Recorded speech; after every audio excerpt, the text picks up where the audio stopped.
body separated and moved out of the way, Andrew threads 2 of the chuck attaching screws into the adapter plate and uses the adjustable wrench again to hold the spindle stationary while the adapter plate screws are broken loose.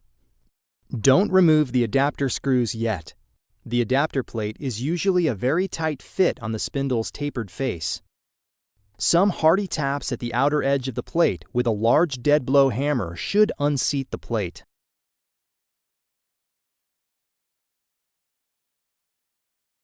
At the workbench, Andrew cleans both faces of the adapter plate.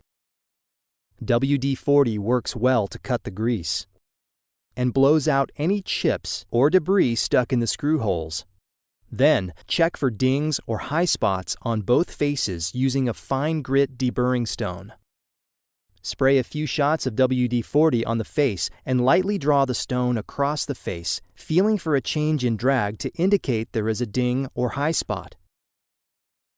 Don't push down. You're not trying to remove material from the entire surface, just any high spots that might be present.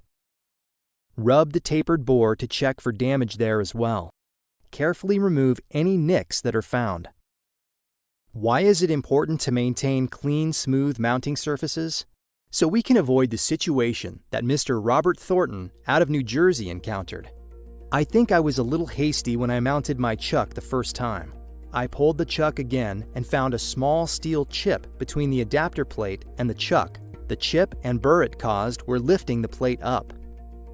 With the adapter plate cleaned and checked, Andrew moves to the chuck and pulls the tapered wedge upwards until the rear face is just a little past the chuck body. He then lifts the chuck upright. He checks both sides of the chuck body to remove any chips or other debris found in the inner recesses.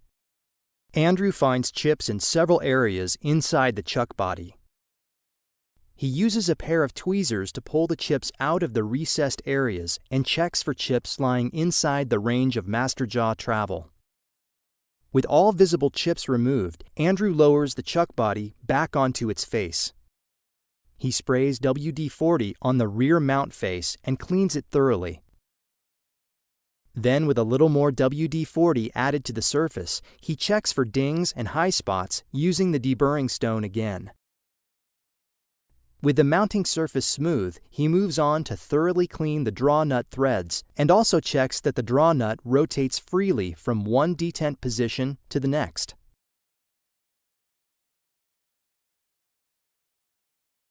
If it's been more than 6 months since the chuck was last removed, now is a good time to disassemble the chuck for cleaning and general maintenance. Reference the documentation available from the chuck manufacturer for the exact steps involved in servicing your specific model of chuck. Move to the spindle face and clean it with WD-40 as well, again followed by a check with the fine deburring stone. With the spindle face prepared, it is ready to accept either our